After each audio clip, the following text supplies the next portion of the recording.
हो गया स्टार्ट। देखिए आज हम एक नए चैप्टर की शुरुआत करेंगे, वाणिज्य गणित। ठीक है, वाणिज्य गणित क्या होता है इसके बारे में जानकारी करेंगे। कहाँ देख रहे हो? ठीक है, वाणिज्य का मतलब क्या है? वाणिज्य का मतलब क्या होता है पता है? व्यापार से। वाणिज्य का मतलब किससे है? व्यापार से। व्यापार से संबंधित जो लेन देन हम करते हैं ना, पैसा लेते हैं फिर उसका वापस करते हैं। ठीक है, तो लेन देन का चक्कर। ठीक है, बैंक से पैसे लेते हैं, लोन लेते हैं, फिर उसका चुकाते हैं, ये सब क्या है? व्यापार के अंतर्गत आता है। ठीक है, यानी कि व्यापार से संबंधित जो गणित है वो क्या कहलाएगा? वाणिज्य गणित कहलाएगा। यानी कि पैसे का लेन देन, ठीक है, उधार लेना, जमा करना बैंक में, ये सब किस में आएगा? वाणिज्य गणित में। ठीक है, अब इसमें हम जो पैसे लेते हैं, अगर हमने किसी से पैसा लिया, जैसे मान लीजिए हमने बैंक से ही पैसा लिया, इसमें सपोज कर लीजिए हमने बैंक से रुपया लिया है 1000। कितना लिया है? 1000 रुपया हमने बैंक से लिया है। तो बैंक तो कुछ शर्त रखेगी कि कुछ हिसाब रखेगी कि किस हिसाब से आपको वापस भी करना है। कोई हिसाब तो होगा ना उसका कि किस हिसाब से वापस करोगे। वो बैंक तय करती है कि क्या दर होगी, कितने रुपए पर आप कितना रुपए फालतू हमसे लेंगे। जैसे मान लीजिए 1000 रुपये आपने बैंक से लिया, आपने 1000 रुपये बैंक से लिया, तो ये जो लिया हुआ धन है उधार वाला, ये कहलाता है मूलधन। क्या कहलाता है? मूलधन। जो हम किसी से उधार लेते हैं वो क्या कहलाता है? मूलधन। और जब वापस करोगे तो कुछ पैसा बढ़ेगा या घटेगा? अरे जो बैंक में पैसा लिया 1000 रुपए, जब हम जमा करने जाएंगे तो क्या 1000 रुपए जमा करेगा या फालतू जमा करेगा? और तुमसे कुछ लेगा नहीं उधार वाला। गांव में पैसा लेते हैं ना, तो ब्याज लेते ना लेते हैं वो ब्याज क्या बोलते हैं? जैसे मान लीजिए तुमने किसी से गांव में पैसा उधार ले लिया, ठीक है, 500 रुपए ले लिया, 1000 रुपए ले लिया, तो उसने कहा कि अगर 1 महीने में हम आपसे हिसाब लेंगे कि 1 महीने पर हम आपको 2 रुपए लेंगे, या 1 महीने आपसे 100 रुपए पर 3 रुपए लेंगे। ठीक है, तो महीने का हिसाब चलता है गांव में। ठीक है, बैंक में साल के हिसाब चलता है कि 1 साल में आपको जमा करना है, और जो हमें फालतू रुपए दोगे देना पड़ेगा। कोई ये इतना वो थोड़ा ही है कि तुमसे 1000 रुपए तुम्हें आज दे दिए और 1000 रुपए 1 साल बाद तुमसे उतना ही ले ले। तो 1 साल तुमने काम किया उससे, उस पैसे से, उसके बदले में आपसे कुछ पैसे लेगा वो एक्स्ट्रा। वो एक्स्ट्रा क्या है? ब्याज है। वो क्या है? गांव में कहते हैं सूत। क्या कहते हैं? सूत। कहते हैं रुपए सूत पे उठा दिए, तो वो सूत है। वो क्या है? ब्याज है। तो क्या है? ब्याज है। ध्यान से समझिए इसको। हमने 1000 रुपए बैंक से लिया और बैंक ने कहा हम 100 रुपए पर 2 रुपए लेंगे 1 साल में। 100 रुपए पर 2 रुपए लेंगे 1 साल में। तो जितने साल बाद जमा करोगे वो क्या कहलाएगा? समय कहलाएगा। कि 1 साल बाद जमा करोगे तो क्या कहलाएगा? वो समय कहलाएगा। और किस हिसाब से लिया है वो क्या कहलाती है? दर कहलाती है। 2 रुपए प्रति वार्षिक। 2 रुपए यानी कि 100 रुपए पर 2 रुपए यानी कि 2%। परसेंट कहेंगे ना, तो 2% कैसा? वार्षिक। तो वो क्या कहलाती है? जैसे मान लीजिए ये रुपया लिया तो हमने लिया 2%। परसेंट को ऐसे लिखते हैं, ये परसेंट का चिन्ह है ना, बताओ। 2% वार्षिक।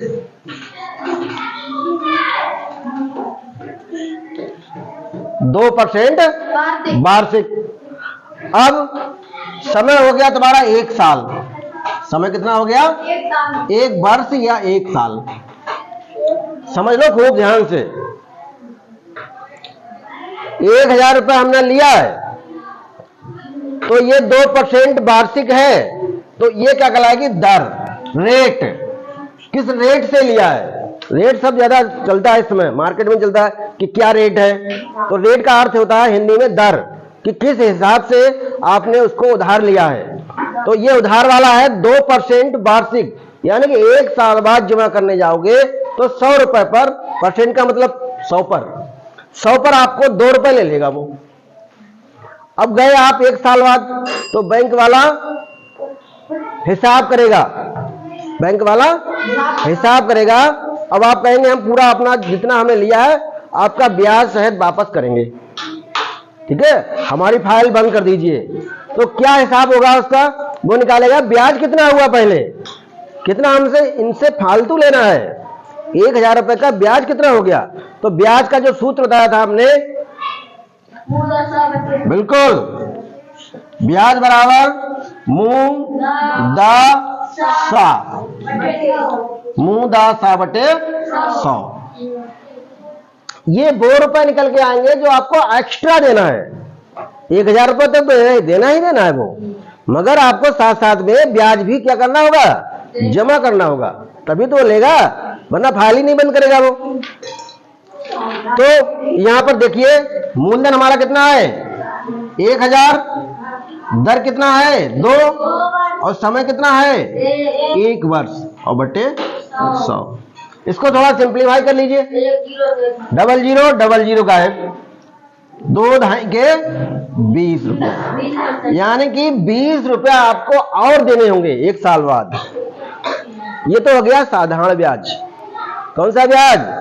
साधारण ब्याज। 1 साल बाद जमा करो, 2 साल बाद जमा करो, 3 साल बाद जमा करो, कोई शर्त नहीं है, एक्स्ट्रा कोई पैसा नहीं लेंगे, जो ब्याज बनेगा वही ब्याज लेंगे। अब बैंक वाला क्या करता है? अगर आपने 1 साल में नहीं लौटाया, 1 साल में अगर आपने नहीं पैसा लौटाया तो क्या होगा? तो कहेगा जो हमारा ब्याज बना है वो आपसे हम ले लेंगे, वो वाला जो तुमने 1000 लिया था उसमें वो ब्याज भी जोड़ देंगे हम। अब जैसे मान लीजिए 1 साल बाद हमने जमा नहीं किया, अब हमने मान लीजिए 2 साल बाद जमा किया।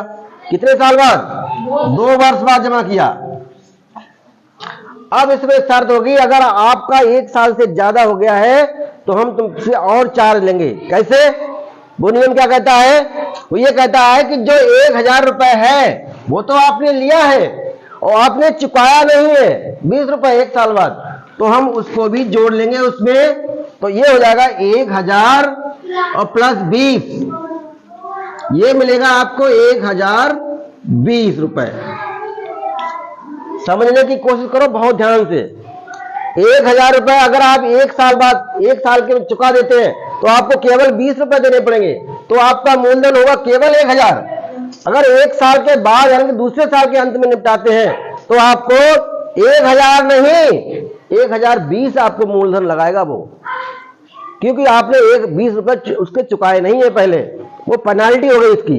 तो इसे कहते हैं चक्रवृद्धि ब्याज। इसे क्या कहेंगे हम? चक्रवृद्धि ब्याज। यानी कि ब्याज को वो मूलधन में क्या कर लेता है? शामिल कर लेता है। वैसे हमें इस पर ब्याज थोड़ी देना पड़ता, ये तो ब्याज खुद है, मगर ये ब्याज कहां घुस गया करके? मूलधन में। अब उसका आपका मूलधन हो गया 1020, अगले साल वो 1020 पर आपको ब्याज देना पड़ेगा। 1000 नहीं 1020 मान के चलिए, अगले साल के लिए जो मूलधन होगा वो 1020 हो जाएगा। और नहीं निपटा होगा अगले साल तो फिर ब्याज लगाएगा उस पर, फिर उसमें घुसेड़ देगा मूलधन में। ठीक है, ये चक्कर चलता रहेगा। क्या चलता रहेगा?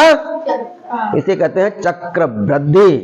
चक्कर के साथ वृद्धि करता है, चक्कर के साथ वृद्धि करता है, यानी कि जो ब्याज आया उसने उसमें कहां घुसेड़ दिया? मूलधन में। फिर अगली साल आया, फिर उसने ब्याज मूलधन में छोड़ दिया, तो इतना इकट्ठा हो जाता है बहुत पैसा। ठीक है, तो इसलिए जो लोन वगैरह है उसको समय से जमा करना बहुत जरूरी है। अब देखिए चक्रवृद्धि ब्याज कैसे निकालेंगे? चक्रवृद्धि ब्याज निकालेंगे कैसे? ये तो साधारण ब्याज हो गया, ये कौन सा ब्याज हो गया? साधारण ब्याज। अब चक्रवृद्धि ब्याज निकालेंगे कैसे? उसके लिए एक सूत्र बनाया गया है।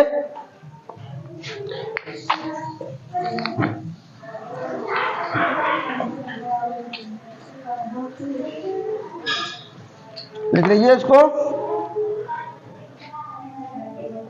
और जो हम रुपया वापस करते हैं उसको भी ध्यान रखिए। जो रुपया हम वापस करते हैं ब्याज सहित, जैसे 1000 रुपये था और 20 रुपये हमने और उसको दिए तो 1020 देने पड़े, तो 1020 आपका कहलाएगा मिश्र धन। क्या कहलाएगा? तो 3-4 चीजें होती है इसमें। एक तो होता है मूलधन, मूलधन को हम मुंह लिखेंगे, मिश्र धन को मी लिखेंगे, ध्यान रखना, दर को दा लिखेंगे, ठीक है, समय को सा लिखेंगे शॉर्टकट में, ठीक है। तो एक सूत्र होता है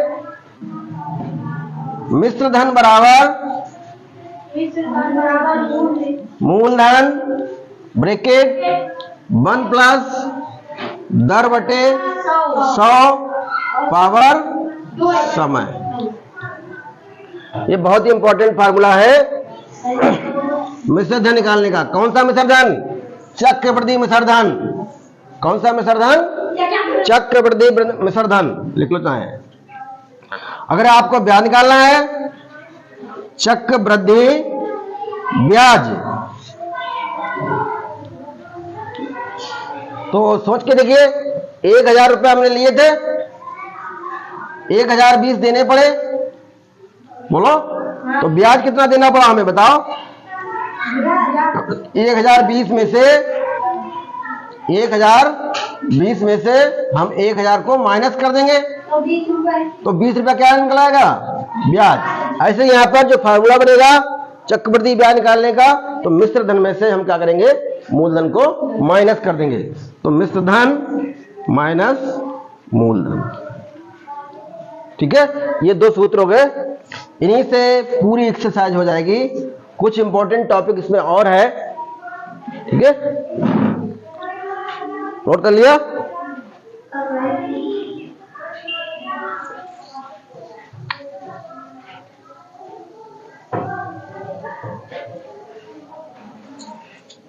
कुछ इंपॉर्टेंट नोट है वो नोट कर लीजिए। यदि ब्याज छमाही देय हो,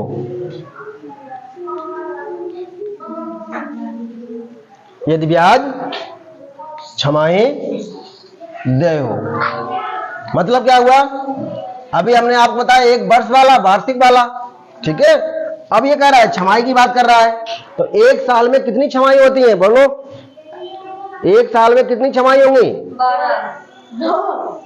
2 छमाही। 6-6 महीने के कितने ग्रुप बनेंगे? 2 ग्रुप बनेंगे ना। तो 1 वर्ष में कितनी छमाही? 2, ठीक है।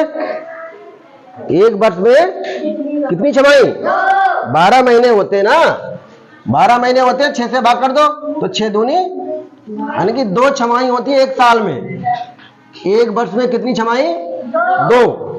तो ऐसे सवालों को करने के लिए जब ये दिया हो कि ब्याज छमाही देय है, तो क्या करेंगे? दर को आधा कर देंगे, दर को आधा, ठीक है, और समय को दुगना, समय को दुगना।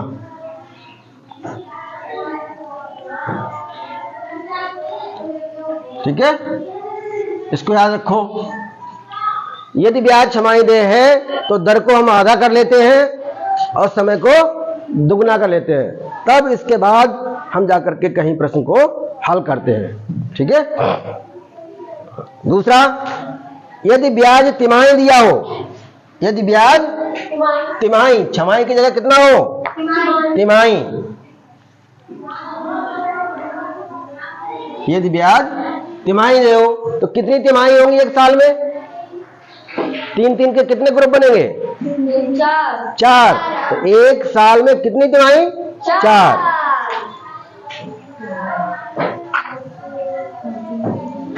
तो यहां पर क्या हो जाएगा?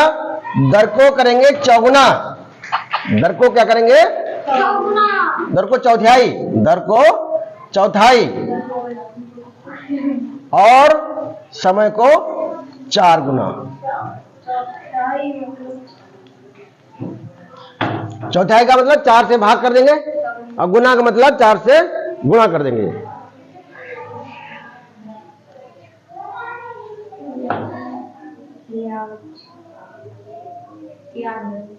इतना समझ गए?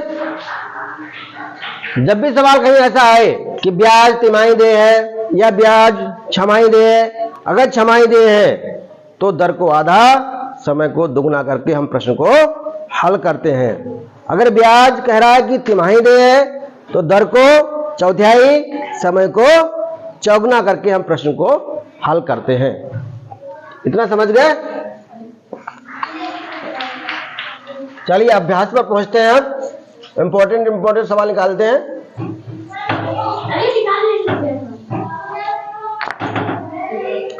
एक बार और याद रखिए, एक वर्ष के लिए साधारण ब्याज और चक्रवृद्धि ब्याज दोनों क्या होते हैं? बराबर होते हैं। एक वर्ष के लिए साधारण ब्याज और चक्रवृद्धि ब्याज दोनों क्या होते हैं? बराबर होते हैं। हमेशा याद रखना कि अभ्यास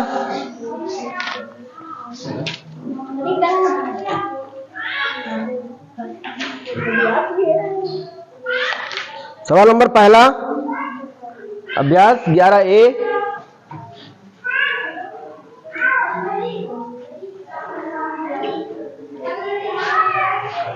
किसी धन का 2 वर्ष में चक्रवृद्धि ब्याज से, किसी धन का, बोलिए, हाँ, 2 वर्ष में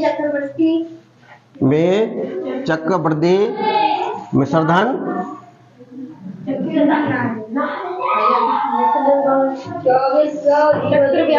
चक्रवृद्धि ब्याज से मिश्र धन 2400 रुपए, ठीक है, तथा 3 वर्ष में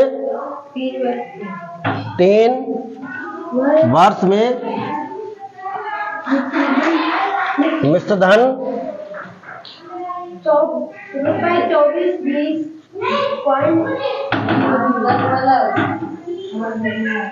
हो जाता है,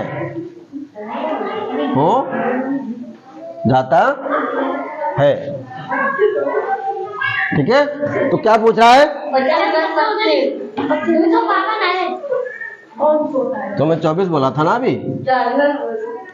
2520 हो जाता है तो वार्षिक ब्याज की दर क्या होगी?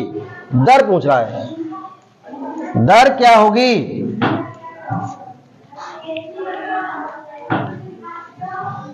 सॉल्व करते हैं इसको, देखो ध्यान से। कोई धन होगा वो 2 वर्ष में चक्रवृद्धि ब्याज से मिश्र धन उसका 2400 रुपए हो जाता है, ठीक है। यानी कि ब्याज सहित की राशि कितनी हो जाती है? 2400। उसने कुछ रुपए उधार लिए होंगे और 2 वर्ष बाद कितने हो गए? 2400। जब 3 वर्ष आए तो कितना हो गया? 2520।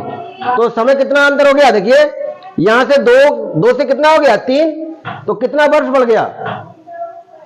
2 से 3 हो गया, तो कितने वर्ष हो गए ये? 1 वर्ष।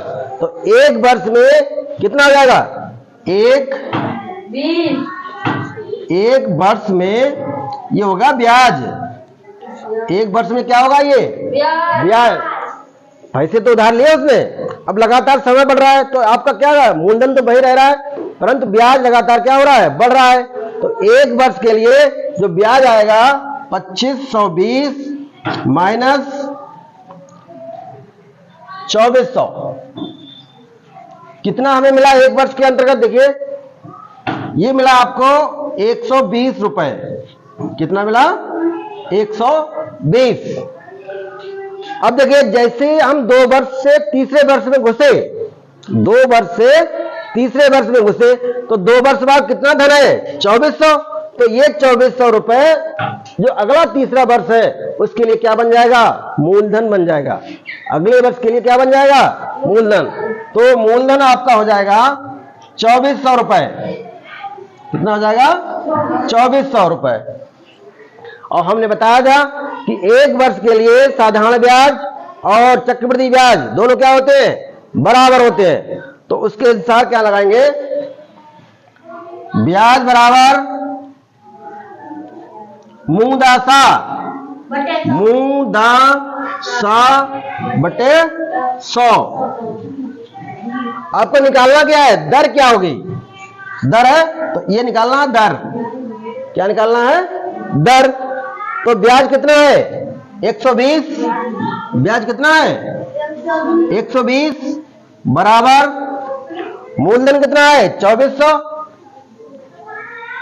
गुणा दर, दर आपको निकालना है और समय कितना है 1 साल और बटे 100। अब क्या करोगे, कैंची गुणा करेंगे, चाहे काट दो उधर भी, जीरो से जीरो खत्म हो गए तो 24 गुणा दर, 24 गुणा दर बराबर 120। तो दर बराबर 120 बटे 24, 24 एकम 24, 24 पंजे 120 यानी कि 5%। उसने जो रुपया उधार लिया था वो हमने दर निकाल ली कि 5% के अनुसार उसने रुपया लिया है। ठीक है बच्चों, चलिए और सवाल देखिए।